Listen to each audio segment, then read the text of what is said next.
Hey everybody, welcome on this chilly Joburg dry evening. My throat might dry out tonight, but we'll try. Um, Thank you. We've had a bit of a break. Can you believe we're on episode 37 already tonight? I had to count them out. You can see my office looks a bit different. I've been busy the last couple of weeks, been playing around a bit. I thought instead of going down into the cold warehouse, I just bring the toys into my office. As always, I've got Johan sitting on the other side, waiting, checking your remarks, checking the comments. He'll pop them through to me on WhatsApp so I can keep track of those. I'll try and see if I can get my eye on some of the comments as well. But yeah, thank you for joining me. Thank you for all the guys that have been watching us faithfully. Even had some comments of guys, missing the live shows. So thank you for that. I've been enjoying doing them. It's quite interesting to try and keep the topics going. Try and obviously answer the questions that come through, keep the live elements going. We didn't do a live session last week. Marlon was a bit under the weather. So we'll bring those to you again from next week. But tonight I thought let me touch on some of the tech I've been going through. I've been playing with some new toys. Obviously, besides my Avid S6L sitting over my shoulder here. The music you've been listening to in the build-up was actually recorded downstairs. That's Marlon, Lungelo, Eddie, and who else was here? Carlo. Carlo was the other day. I don't remember just now. But yeah, I hit record with them, so that's just them running off the multi-track at the back there. So I thought I'd just play something different than library music. It's just the guys jamming downstairs a little bit. So yeah, if you've got some questions or comments, just pop them through. I'll try and answer them as best as I can. Obviously, we had a good couple of weeks going with the themes on communications, attitudes, some key aspects within the audio industry. We had some good guests on. I'd like to hear from you which of our guests you appreciated the most. Some of them want to really come back strong. I had a good chat with Uncle Gorksy the other day. We had that nice long chat a couple of weeks ago. He really wants to do another one, which we're going to organize with a bit more practical, bit more specifically looking at the technicals of backline themselves. And along with that, obviously, some of the comments that came through strong with the musos downstairs and with Gorksy was just the importance of riders. And that came through with the comments we had from Simon, I think Adria, that came out. Even when we spoke microphones, that little theme comes out. If you're traveling with a band or you a company working with a band or traveling with a band as an engineer, the importance of having your rider sorted out, having your technical communication sorted out, so that the expectations from you as a artist as well as the company supplying is on par.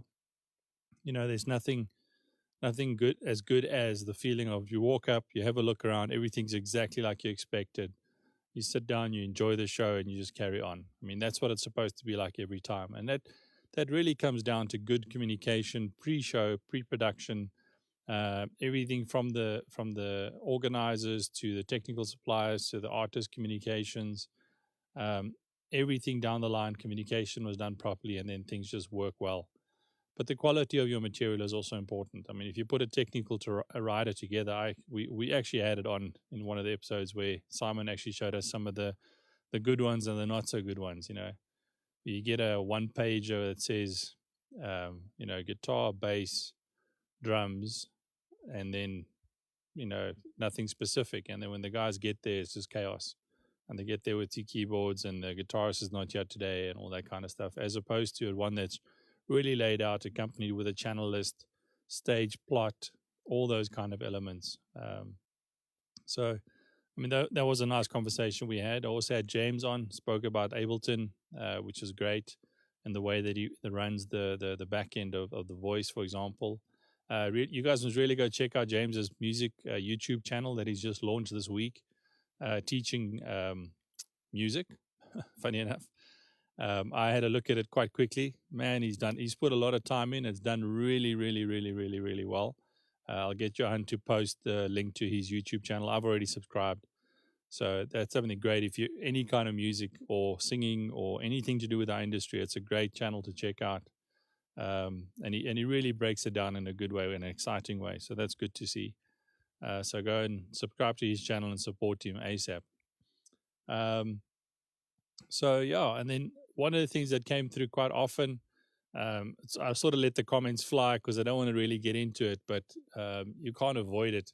One of the questions I've been getting a lot is what plugins do you use? Even on the live console behind me on my left, there's some plugins that I use in there, which is McDSP, as well as the onboard Avid plugins, which are really good and works well. Obviously, one of the things with live console like that, latency is important, so not all plugins work on them. There is an option of a Waves server card that I can put in my console, which I haven't done. Not enough guys asking for it specifically. It's nice to have. I've run Waves natively via the MADI card, but then obviously you don't get the snapshots incorporation.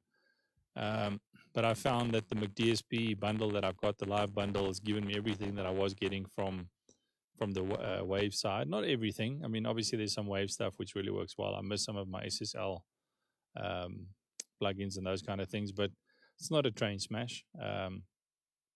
In my studio, I can still use all my Waves, obviously. But what I've been doing for the last 2 weeks, been working on some projects. I had some good conversations with the guys at Isotope. I've been running Isotope for a while now in terms of their post-production stuff like RX or their Elements suite.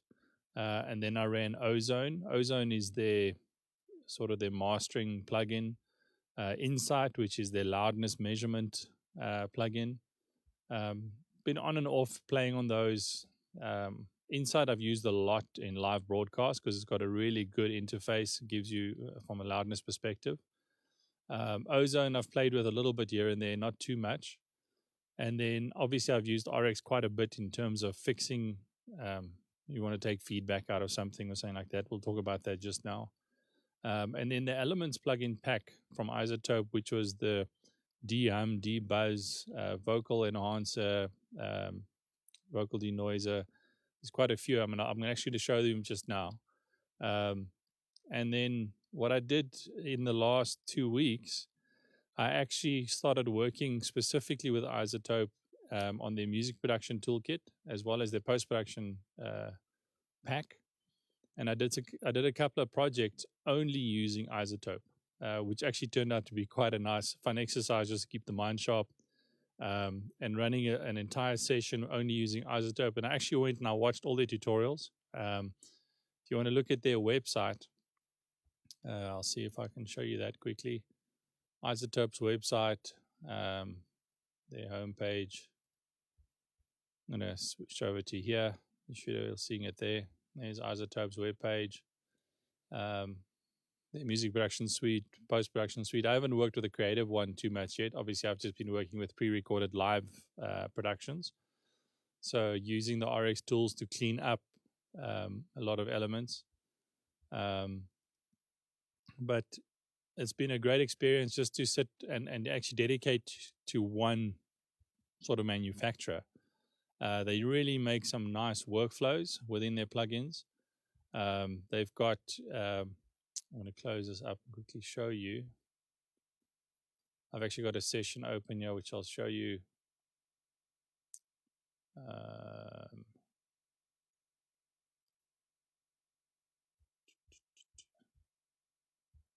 I switch over to this one here. So there's a plugin that they've got, which is actually for free, by the way. You guys need to go check this out. Visual Mixer and the Relay plugin. So if you look at my session here, you'll notice every channel has got a Relay plugin on it. And then on your master bus, you put in a Visual Mixer one. And then it's got something like that's called a Mix Assistant, which you can run. And it actually, by leaving all your channels flat, no EQs, no panning, no nothing, you can run your Mix Assistant. You run a song. You just put your markers in. You run the song. It analyzes your song. You're not going to hear much difference when it's done. And then when it's gone through it, you'll notice that I've done a bit of panning here, but just within this plugin, you've got all your different elements on the side. And then you can pan them as well as set levels. It'll do a preset sort of balance for you, and it breaks it down into percussive, musical, bass, some focus channels if you want your focus on your vocals, things like that. And it'll actually just give you a starting point. You know, sometimes especially with live recordings or full band recordings, you've got a bit of inconsistency in your recording levels and those kind of stuff, just because of stuff and life. And it just helps you balance them out. I've done all my panning within this plugin already. So if you look at my session, you'll notice there's no panning happening on overheads or anything like that. It's all happening within the plugin. And then from there on, I've gone and I've added in a couple of the Neutron plugins. And a Neutron is like their channel strip. So if I just click on one, you'll notice there's a gate, equalizer, transient shaper, exciter, compressors. It's on a tom channel. And then I've also run a Nimbus and R4, which is their effects engines, which are actually with one of their sister companies, which you can get, which is Exponential Audio. They run the two effects engines. What's nice about the Isotope as well, the Neutron is made for music channels. It really works with any music channel. You've got so many different options in there. I'm just going to put a new one in quickly on an open channel and show you something. There we go. You'll see that when I just open a blank one, it's got an EQ in and then a plus sign. So I can now go and add in a compressor, exciter, a gate, a sculptor. Sculptor is actually quite an interesting one. It's a really nice combination of a bunch of elements. If I open that quickly, you'll notice the first thing that when I put it in, you can ask, or it asks you, what is the focus of this channel, which is something that Isotope's brought in now with a lot of their plugins, has got a little mix assistant in the top and the middle there. That mix assistant is something that'll listen to the audio and ask you a couple of basic questions. If I press on that, it'll ask you, I want a track enhance or I want a balance. You say next, and you want a warm, a balance, upfront, low, medium, or high intensity. And you can tell it to auto-detect the instrument, or you can tell it what kind of instrument it is, obviously, because then it'll do a better job at detecting. If you want a bass, depending on what genre you are, you can go bass, deep bass, sub bass. If it's a guitar, you can go acoustic, clean, distorted, keys. And these are important. So the more information you give the plugin and then run it, it'll go into a listen mode like this. You can press play, and it'll actually pull that down. It's going to press play something so you can so it can listen to it. You can see what it does. It starts assisting, analyzes the audio, starts setting up a signal chain, setting up sculptor, setting up a bunch of stuff. Now this is currently on a bass mic, and when it's done, you can obviously have a listen. You can accept it, and then you can see it's done a sculptor, it's done an EQ, it's done an exciter, it's done two compressor in different steps. The one's a multiband compressor, the one's a general compressor, and the whole plugin gives you really, really, really nice feedback, visual feedback. I mean, even just the way that it gives you feedback in terms of a timeline on your compressor. And you can see me if I move the threshold up and down, as well as playing with the attack times. You can see how it really gives you a visual on that little blue line of how everything works. You got your ratios, you got your makeup gain, you've got a mix value of it, obviously, and then it gives you a gain reduction over there. The sculptor that I was talking about, it just gives you how much percentage-wise you want to bring in, and then it's got a tone button. It'll go to higher tones or a lower tone, and then the speed at which it must react. And you can see that it's doing a combination of boosting and dynamic EQ and cutting, trying to sculpt the sound into the shape that you want. It's got a little solo button on it.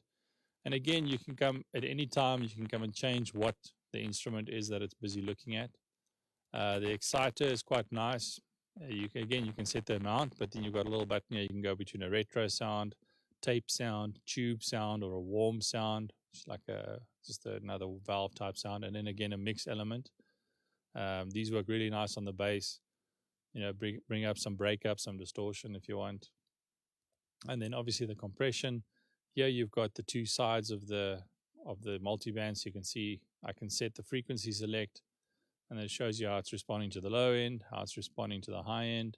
And even when you're on this and you solo the channel, there's a solo button, so you can identify the two separate elements that you're working with. So it's a really nice plugin from that point of view. So that's the Neutron range. If you had to go, if I don't have a vocal in this line, so I'm just going to go to this one and quickly put in the Nectar, which is in the music production kit, which is a vocal plugin. So the Nectar starts, and you'll notice off the cuff, at the beginning there's a pitch one. So by default, the pitch one is always first. It's always out. It's never in, even if you run the vocal assistant. Again, with the vocal assistant, you can either run the vocal assistant same as what we ran the one on the bass just now. You can take a piece of audio, you can run the vocal, hit the vocal assistant. It'll ask you a couple of questions, and it'll build a chain for you. Or you can go into your preset side here. If you go into your preset side, it opens up a little window and it asks you, are you doing dialogue? Are you doing music? Are you doing cleanup? Background noise removal, all that kind of stuff. It's because it's part of Isotope, obviously all the forensic tools are there. Improved pitch, hiss and rumble reduction, harshness and muddy fix, extreme harshness fix, easy enhancer, increased vocal clarity. These are all just under the presets. And obviously every one of them that you pick will create a specific chain. So if I had to go to music and I would go to just add some body or background vocal group, you'll notice immediately the pitch is there, but it's out. I've got a compressor in immediately. I've got an EQ, got some saturation going. I've got some dimension going, which is a chorus effect or a flange or a phaser. You can choose what you want there in terms of the shape, which is great on a backing vocal group. You've got a DSN. But then what you've also got in here still to come, you've got a harmony section where, and this is actually quite a cool one, just for even for lead vocals in a chorus. If you just want to double up on the chorus, you can add in some unisons. There's got two, a left and a right vocal positions, that actually represent your panning. And if you click on it, it shows you it's currently unison, but you can go up or down in your pitching. So if your pitching has been sorted out, be careful with these. Obviously, if your vocal pitching intonation is not right, all of these will just make it emphasize all the bad stuff as well. But you can go in octaves, you can put delay in, you can obviously solo just that voice, and then just by moving it around, you're placing it. But then at any point, I can add another one and another one. So I can add in quite a few harmonies and just place them all and put them all at different keys. So that's a great little tool to just either put in choruses on your lead vocal. And again, it's got a mix button, so you don't have to put it in full. You can just bring in a couple of extra voices just to fatten it up a bit in unison. We've also then got our Reverb Tool. Our Reverb Tool, it looks like a very basic reverb, but the sound's very similar to the R4 within the that I showed you just now, which I'll show you again. It's got width, saturation, decay, and pre-delay, and then obviously a EQ, which I can go and adjust just on screen there. But from a vocal chain, you've got everything you want for the vocal right within your in your one plugin. And then you've got an automatic loudness or a leveling module. Excuse my voice there, it's getting drier. So by putting on the automatic loudness, obviously if I'm playing with different and I'm adding different modules, it'll just keep my output constant. I can put a limiter in. I can also match it with something. So when I hit match, it'll match the signal coming into the signal going out. So there's quite a few different elements in there. If I go out of this one, if I click on the Ozone one at the right, which is on my master here, you'll notice the Ozone was my sort of a mastering plugin. I've got an EQ, got a dynamic EQ, a low end focus, which is really nice.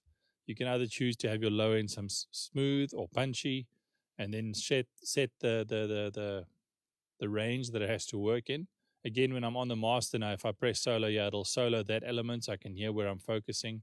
And then you can choose how much contrast you want to bring in on the smooth or the punchy, and you can have a listen to that. You can have it based on mid and side. I've actually got it on mid side at the moment. Then you've got an imager, which is really, really nice little toy to bring in if just to add some size and some body to your mix. You can have, in this case, I've broken it up into 4 bands, and you can choose how much you want to open up the width on particular bands, or you've got a one button at the bottom here that just says sterilize the whole thing and how much. And you've got different ways of looking at it, obviously. Polar sample, a polar level, or a Lysa, that English word. And then obviously your maximizer, set your true peak, set your threshold. You can bring in some character, which is just a character, fast or slow character, stereo independence on transients and sustain, and then obviously a transient emphasizer at the end. And then you can choose between your different modes that you want to run it. I'm going to press play on this quickly, just to show you a couple of things.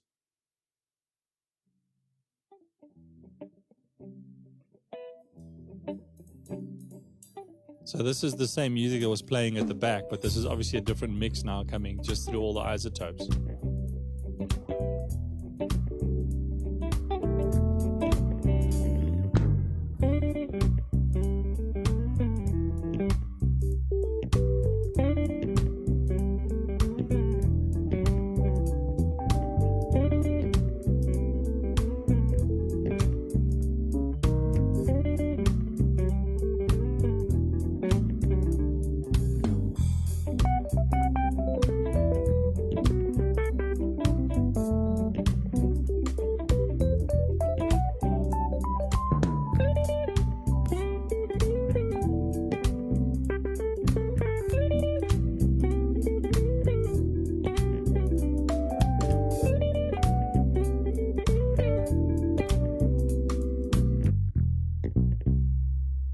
Listen to this exciter, which is nice.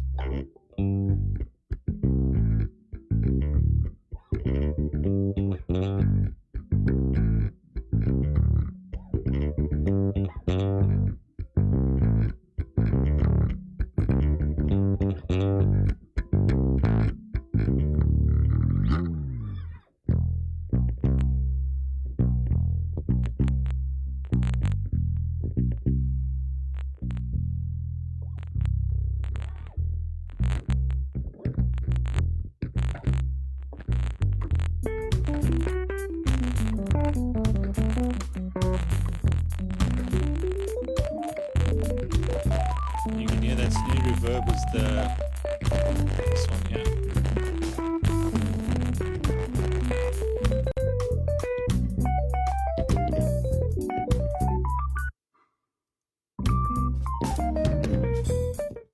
So I don't know how you guys are listening. So I mean, some of these exercises you'll only really hear if you're listening on monitors or on headphones. So I'm gonna just keep talking, but I'm gonna have a look if I've got some. When having channel strip plugins on each channel, as well as mastering plugins, etc., what kind of processing power would you need to comfortably run a session like that? So I'm running, this is a Mac Pro 6-core, I think it has got 16 gig RAM. This is not the biggest session I've run. I did some of the projects I did last week. I was running 32 or about 32 channels, which is some jazz music and stuff like that. So then I ran the same process, and I started with the same, and I actually ran video within them as well because I was doing sync up. So I was running a video module or a movie file, and then running all the isotopes, all the units, and the system was really not struggling. Obviously, depending on how extreme you go with anything. I mean, most of the modern machines will also be ready to handle what you're doing. Anything can get overloaded. It just depends on what you're doing. I mean, with the context that I'm running it in, I'm running the relay, which is a simple little plugin. If I click on the relay there, you'll see that all the relay per every channel is a level and a pan, and then it's got a width element to it, and that ties into what we see here within the visual mix at the end here. So there you can see audio values going crazy. So it's a free plugin. You guys can all go check this out on Isotope. Visual Mixer and Relay. You can download and run it for free. It's a great little tool just to get you going. And just a nice different way of visualizing how things get pulled together. And then from there on, I've got just one plugin. And within that plugin is all the different modules. But the processing of these is less than what it would be of me just building up a whole channel. So if I had to look at my kick drum here, for example, again, I've got the sculptor going on the kick, just looking at the frequencies under 300, just adding a little bit more oomph there. But the equalizer going there, give it a bit of a 808 feel, a lot of low end, a lot of high end, some transient shaping. Just giving it a bit of build up, some exciter going again, making it a bit warmer, quite a bit of it going there. And then ultimately compressor with a little bit of gain reduction. And it's not really doing much. It's mostly just sitting there for the in case when he kicks loud. I looked at my other kick drum because there's an inside and an outside. Inside one, I've actually got the transient shaper off. I've got the exciter hardly doing anything. EQ a lot different, and the compressor doing a little bit more. It's a multi-band compressor, not really doing much to the high end, controlling the mid-range a little bit, and controlling even a little bit less on the bass. So that's a nice little feature. And again, you can listen to them and you can adjust it quite easily if you wanted to listen to that.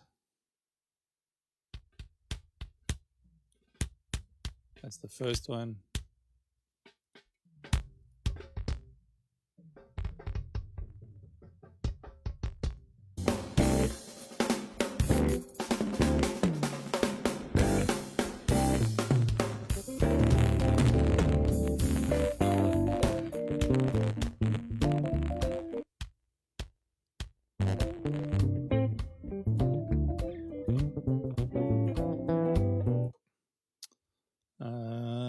Cristo, someone has recorded a track with distortion signals. Will Isotope RX7 be able to fix that signal for me?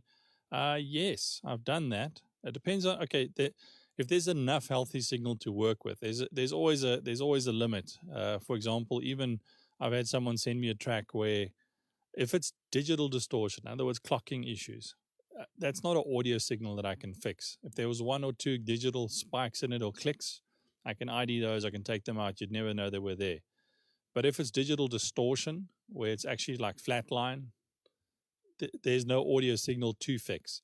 If it's analog distortion, Isotope can actually really, really, really accurately emulate a clean signal out of what you've put in. So if you've recorded a vocal and just on some screams or some sibilant stuff or all that, there's been some distortion which you can hear. I can fix that with with RX7 quite easily. If you record it and you're in a little bit of a reverberant room, like some booths, like some people sing. I've even heard guys doing podcasts now where they've got that reading off their screens, and you can actually hear that reflection and some ambience coming off that. Isotope 7 can clean that up really, really well. The new music balance plugins in there. If I run Isotope 7, it's a standalone. I'm going to launch it quickly.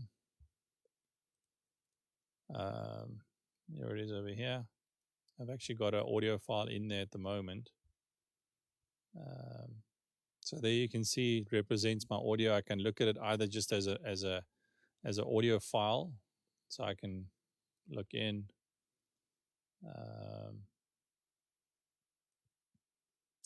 I should have actually had something with a bit of issues on it now.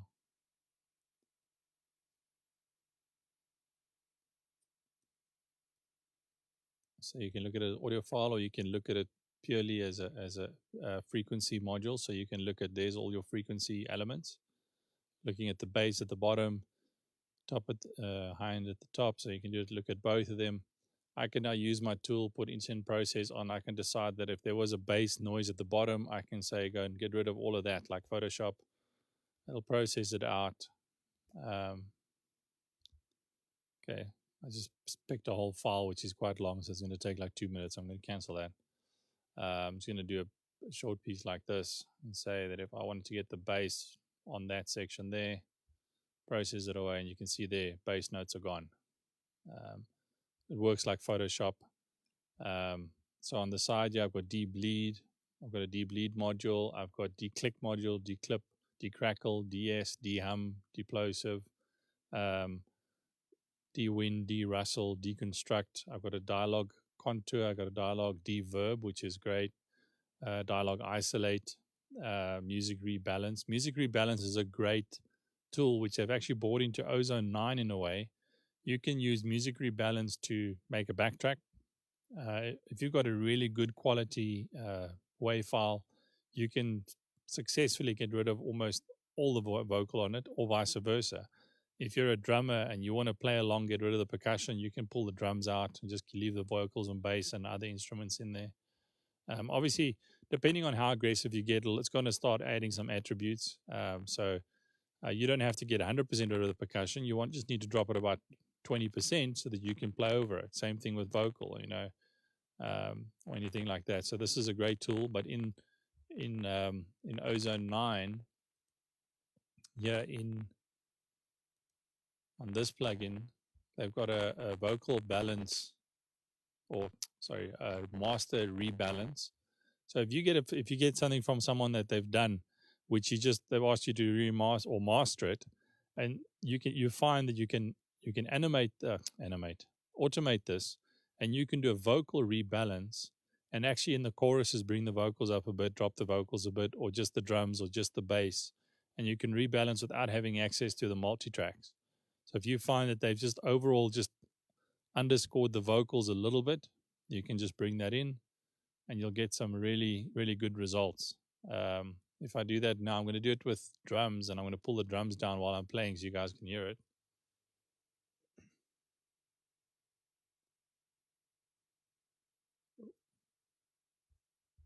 I've got a lot of stuff running on my machine now. Just going to quickly close RX7. That's a 2.5 hour file that I've got open on it there.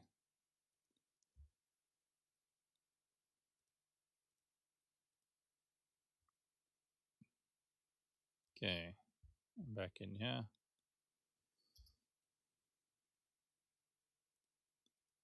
What's going on here?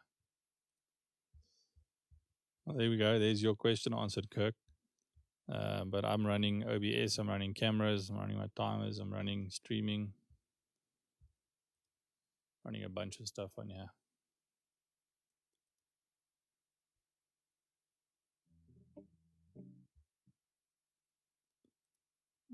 Okay, it's moaning at me now. That's fine. Anyway, so I'll keep working with that.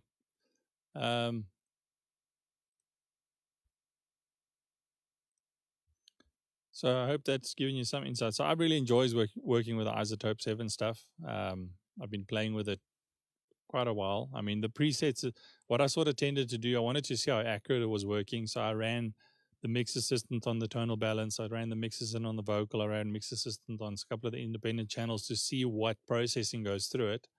Still, I got an idea of how it's working, how it's doing its thing.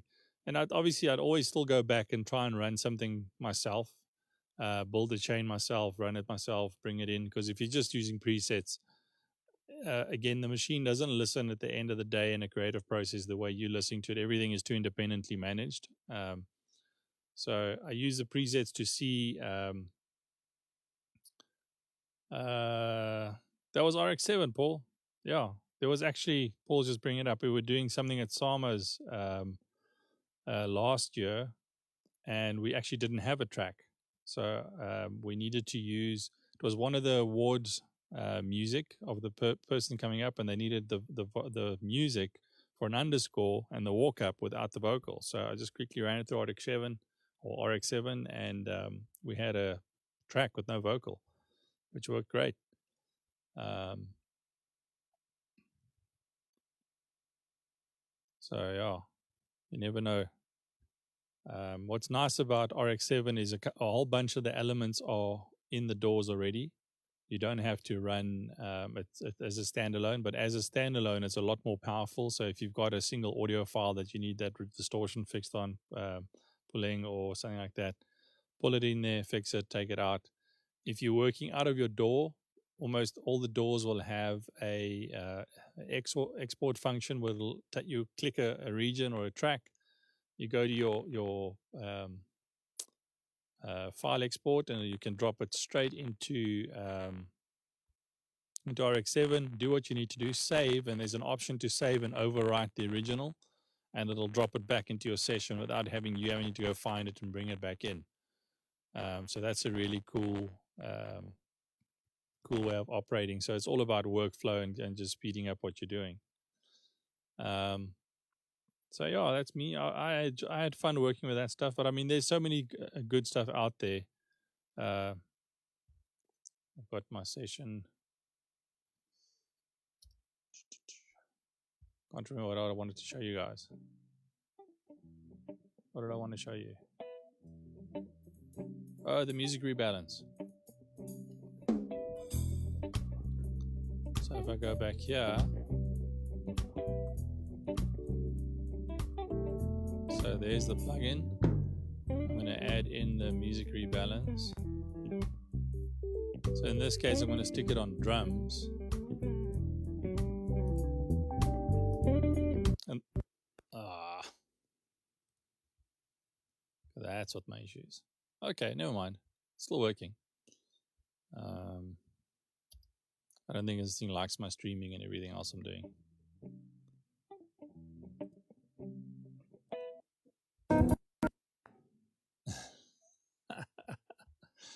That's funny. Anyway, I still had fun. Very expensive but powerful tool. Yeah, look, I mean, anything worthwhile costs its money. They've got, if you want the whole bundle, obviously, if you go in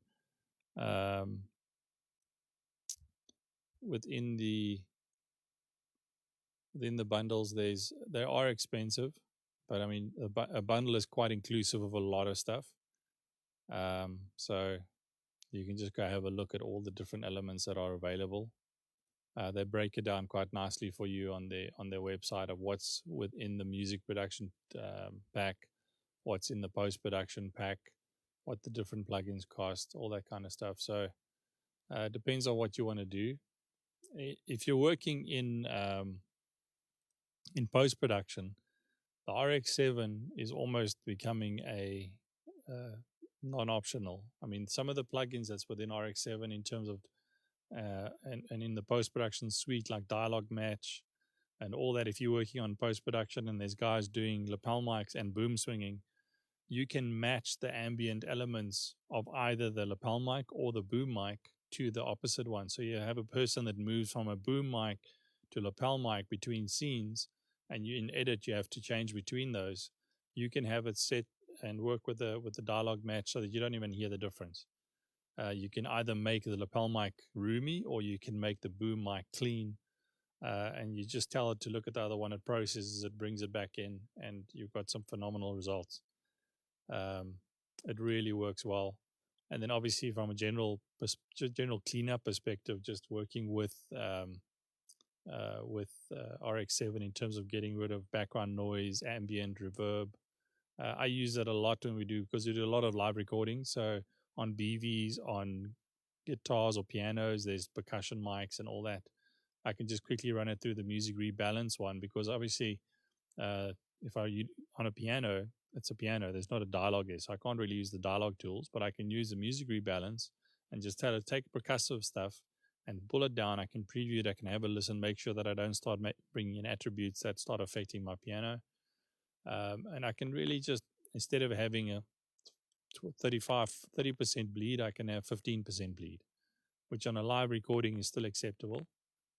Lead vocals, if they were on the mic nice and tight, you can actually clean them up really, really, really clean, getting close to having sound, to like a 5, less than 10% bleed onto them, which again, by doing that, it just gives you the option to get more creative with your dynamic tools, because there's nothing worse than trying to control dynamic on a microphone and getting that really upfront vocal, but it's a noisy recording.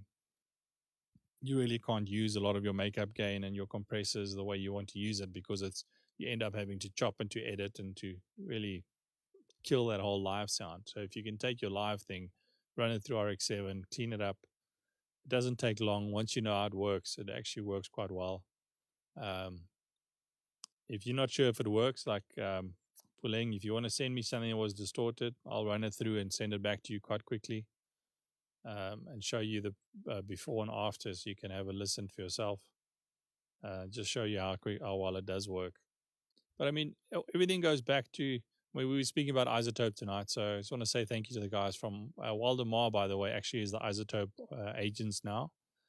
So if you want to know anything more about that, just contact Waldemar, one of the sales guys there. Just go onto the website to have a look. It really works well. But any plugin you've got, end of the day, it has to add to what you're doing. And plugins is not going to do it for you. You know, you've got to have the know-how of what you want to achieve, and if the plugin's working for you, it's working for you. When I was doing the mastering for this, I still did everything, and right at the end, I still put a waves loudness meter in, because I read that just better in my head. Just to have a quick reference, the inside does work, but they've changed inside. They've actually made it a bit better. So I just need to spend some time on it. But I've gotten used to the waves one now, because I've been using that live for quite a while. So yeah, I don't know if there's any more questions. Any other products you guys want me to have a look at? I thought about doing that, a couple of product reviews. Obviously, I'll always keep it in context. No one thing is ever better than another thing, just because in context and based on how you utilize it, and whether the purpose is utilizing it for is there. Otherwise, whatever does the job for you, whether you're streaming or broadcasting or mixing live or whatever you're doing, the chain that you're using, people at home don't hear the chain. They hear the result. So if you can achieve a result, have fun and just use what you can. I'm having a look at the questions. I can't see anything coming through now. So again, thank you for joining me tonight, guys. Look out for next week. We're going to have a couple of more episodes, some more live episodes. And then just if you want to see anything we've done, there's quite a few on our YouTube page already. You guys can have a look. I mean, obviously this is number 37, so we've done quite a few shows already. So feel welcome to have a look at those. And if you guys have got any ideas of what you want me to cover, or like I said, think about the guests that I've had on. I really want to bring some of them back, and even some topics that you want us to discuss. I'm more than happy to oblige and to jump into that. But other than that, thanks for watching, guys. And then I'll see you again next week.